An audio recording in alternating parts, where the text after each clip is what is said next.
Welcome to a new edition of the Neon Jazz interview series with jazz guitarist out of Staten Island, Mr. Richard Peare.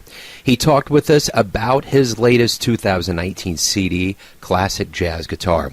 So he got his Bachelors of Arts from the Man's College of Music and started his educational career by teaching guitar at the Dwight Englewood School.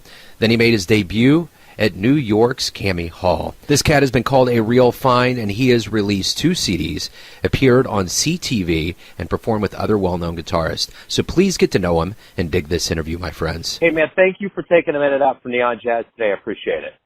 Oh, my pleasure, my pleasure. Give me an idea of kind of what you were going for with this latest album. I know it's you and it's your guitar and you're laying it out there, but talk to me about what your vision for this project with Classic Jazz Guitar was. I had 2 previous records on the same label. First record was a solo acoustic jazz guitar record. The second record was with acoustic jazz guitar with Bill Crow on bass. So I figured the third record, just to change it up or make it a little different, I would play it on the nylon string classical guitar. And I've been doing that for a few years. I mean, I'm a classically trained guitar player, so I do play a large part of the classical repertoire, and I'm a jazz improviser. So in recent years, I've been doing a lot of solo improvising on the classical guitar, using the classical guitar technique, and that's been very successful. So my friend who recorded me on the record, Jason Tribbiano, it was actually his suggestion that we make a solo classical guitar record, and I thought it came out really, really well. And I think it's pretty unique in regards to jazz music, because it's done on a nylon string classical guitar as opposed to an electric guitar or an instrument that's designed primarily for single line playing. You know what I mean? Sure. So, and plus all of the harmonic information, or that I get from playing the classical repertoire, whether it's Villalobos or Bartok or Bach, is influential in my jazz playing. So I wanted to sort of illustrate that as well. Currently, I make sessions with a bass player, right? So he plays upright bass and plays acoustic, and I play the classical guitar, and it really is a very, very unique sounding thing, harmonically, rhythmically, to play, improvisation on jazz standards in that format. And the bass player, whose name is Don Messina, refers to it as a sort of like playing with a piano player, because you have all of that counterpoint going on, as opposed to, again, the single line stuff. You know what I mean? Sure. On the jazz guitar, which is great in and of itself, and I do that too. But I just wanted to experiment with the counterpoint aspect of it, and it's getting more and more sophisticated as we move along with myself and the jazz and the bass player. And we're thinking about releasing a duo record of that material as well down the road. That was my vision, whatever that I dig it. for that, Yeah. So talk to me about how everything started out for you with getting into music, kind of some jazz you got into in the beginning, where you grew up and all that. Okay. Well, I'm from Staten Island, New York. I'm going to be 60 years old in October. And I started playing the guitar when I was 11 years old. And I was, extremely moved by the Beatles and the Rolling Stones and things of that nature as a young person. So I was desperate to learn to play the guitar. One of my earliest heroes was Brian Jones, who was a Rolling Stone initially. So I took private lessons. My brother, who used to play the trumpet, was part of a jazz ensemble, after-school jazz ensemble on Staten Island. And so I decided to join that. It was like a jazz big band type of thing. This is when I was 14 or 15 years old. So they played, the music of Count Basie and things of that nature. And that was an early exposure to jazz music. So in high school, I played, in the jazz big band at high school. Eventually, I became, interested in becoming a musician full time. And then I found out that you needed to play the classical guitar in order to audition for schools like Manhattan School of Music or the Mannes College of Music, where I eventually ended up going to. So I found a classical guitar teacher in Staten Island. His name was Leonard Traratola. He gave me some lessons, and then at about 17 or 18 years old, I auditioned for the Mannes College of Music and Manhattan School of Music, and I was turned down for both of those institutions. So I decided to study with the head of the guitar department at the Mannes College of Music, because I found out that he was the only juror of the 4 jurors at Mannes School of Music that turned me down. So I decided to study with him, with the idea that he would change his decision, So his name was Leonid Bolatin. So I studied with him. I ultimately studied with him for about 9 years. And so, I met him, and then he basically started me from scratch in terms of the classical repertoire, and then he changed his mind, and I was admitted into the school in the early 80s at the Mannes College of Music. And I studied with him, as I mentioned, for, through college and for about 9 years after that. I made my New York debut at Cami Hall on the classical guitar in 1985. But a few years before that, I was becoming very, very disenchanted with, being a classical musician as a full-time position. It was very, very aggravating for me personally. I didn't feel it was as creative as I could have been, because basically you learn the repertoire, you practice the repertoire, and then you perform the repertoire, But there was no room, at least the way that I interpreted it, for composition, and especially improvisation. Even though, I was, at the time I was teaching at the now defunct American Institute of Guitar, this is in the early 80s, studying with Leonid Bolatin and playing small concerts here and there on the classical guitar. I became very, very, as I mentioned before, disenchanted with that repertoire. I thought it was very restrictive, which makes a lot of sense because obviously you learn the repertoire, and then the interpretation is pretty regimented and not a lot of room for self-expression. So I had some friends of mine that studied with a gentleman named Peter Prisco, who was a jazz teacher on Staten Island.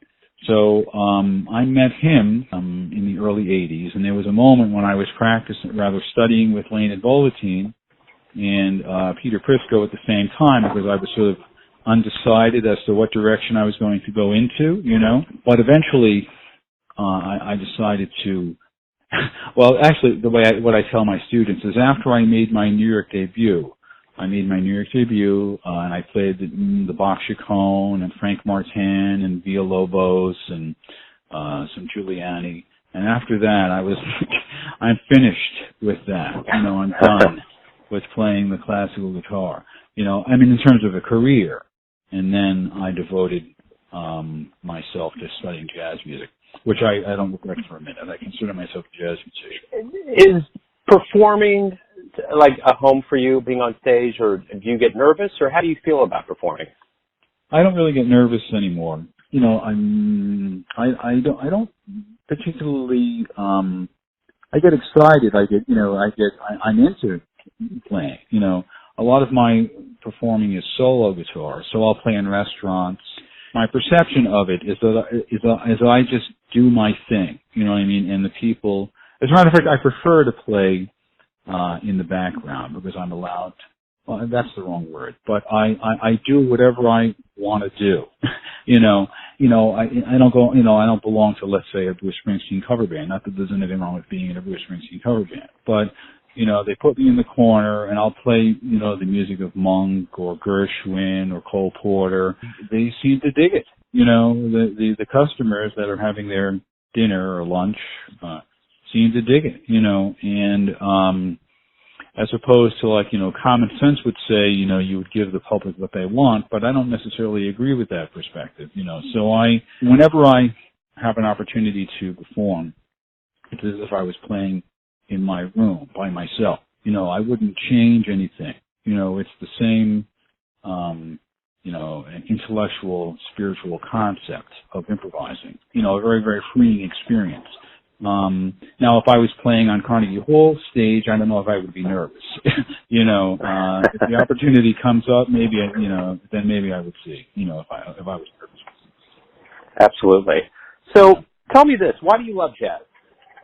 Oh, God. I love, to me, jazz music is a life, and to me, the concept of improvisation, of self-expression, is a life. I get up in the morning and I'm always engaged or thinking about certain ways to express myself or to have,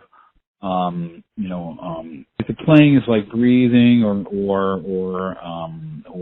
existing or dreaming or meditating or, it's just a very, very peaceful, struggle. I know that sounds like a dichotomy, but there is to be a jazz musician, is a lot of work, but ultimately, it's my life's work, and it's, I wouldn't have it any other way.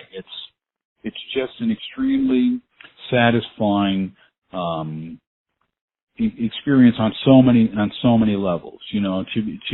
I'm so blessed to be given the opportunity to express this perspective to students and to be able to play and improvise, a la Miles Davis. I don't think Miles Davis, cared too much about what the public thought, and he cared more about what he wanted to dream or feel, and to live your life, with that type of concept as your main focus is really a gift.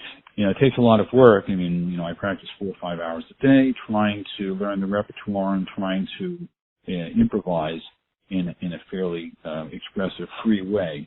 And that's really why I live. I live to play, and I'm sure you've heard that before. You speak to any serious musician, it's hard to explain, but they know, when you speak to another musician, they know exactly what you're talking about, Absolutely. You live it, Early on in your life, what was one of the most influential jazz shows you ever saw live? Oh, live? Yeah. Well, one time I saw Joe Pass, or a couple of times I saw Joe play. I remember I saw him at the Village Gate. I saw Joe Pass and Art Blakey and the Jazz Messengers. I saw Art Blakey and the Jazz Messengers a few times. And Joe played solo. I think he played an Ibanez Joe Pass model through a polytone, and the place was dead as a doorknob, and we were looking up at the stage, and he followed Art Blakey and the Jazz Messengers, which I think was the Winston Marsalis version of the group, I remember. And and they had 5 pieces, and they were killing it, But he basically was the same he played at the same intense level as, Art Blakey and the Jazz Messengers, but he just played the guitar through a polytone. I was blown away by that, at the Village Gate. And I'm a big fan of Warren Marsh. I've seen Warren a few times, and when I was younger, I saw him at the West End Gate, and he was astounding, just as a pure improviser, I remember one time seeing Art Blakey, and he, at the end of the concert, he said, our music comes from God through us to you. And I was very, very moved by that. These people are so passionate about what they do, and it was very inspirational for me as to live my life as a jazz musician, because these people are so passionate. So, seeing Warren or seeing Joe were like life-changing events for me, So, why do you love jazz? Why do I love jazz? Yeah. I love jazz because it allows you to, by design, it allows you to have the integrity to express yourself in an extremely deep and personal way. Right? I'm reading this biography on Thelonious Monk. So right now it's about 1955, and already he's been on the scene since 1942. Right? to be perfectly frank, he hasn't made a dime. He's not doing it for the money. It's 1955. He's living, his mother just died, but he's living with his mother, and his wife, they just had a child, right? He will not budge, he will not, and people would say, other musicians will go out there, just to make a living to support their family. They'll, play the Catskills, or they'll play weddings, but he wouldn't budge. You know what I mean? So that I can really appreciate. And Joe is the same way, and Warren was the same way.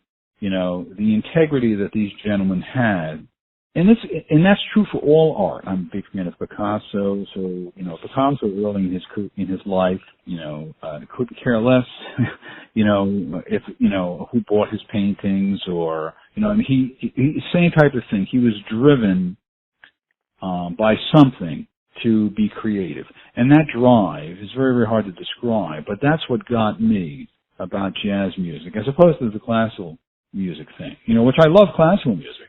I love listening to it. I love playing it.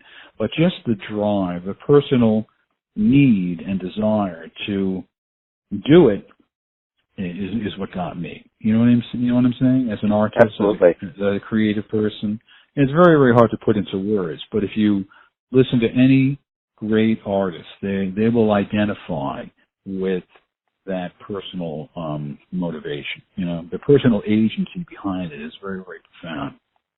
Absolutely.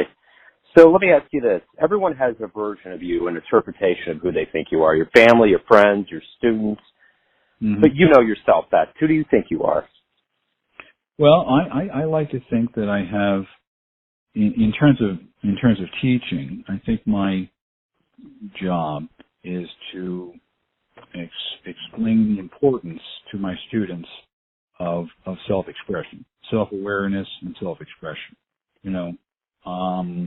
And it's very, very hard to do because, I only see them, 45 minutes a week or half an hour a week.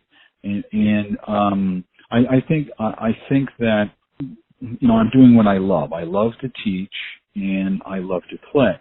When I was very, very young, or when I was, first getting into the idea of becoming a full-time musician, I didn't get much support from my family because they didn't believe that you could make a living, as a musician, and so they sort of discouraged me to, follow my pursuit or my dream. But luckily, I had the courage and fortitude to press on, and the teaching aspect of it allows me the ability to retain my freedom of playing. In other words, I don't have to make my living as a playing musician. You know what I mean? So I think of myself as a teacher and as an artist, basically, and I'm very proud of that. I think that right there kind of sums everything up, kind of the essence of who you are and what you do. And I appreciate you taking some time out. I appreciate the music, and good luck with everything, man. Thank you, Joe. I appreciate that. Thanks for listening and tuning in to another Neon Jazz interview, where we give you a bit of insight into the finest cats in New York, Kansas City, and spots all over the world, giving fans all that jazz. And thanks to Rich for his time and his music. If you want to hear more interviews, go to Famous Interviews with Joe Domino on the iTunes Store. Visit Neon Jazz at youtube.com, and for everything Neon Jazz all the time, go to the neonjazz.blogspot.com. Until next time, enjoy the jazz, my friends.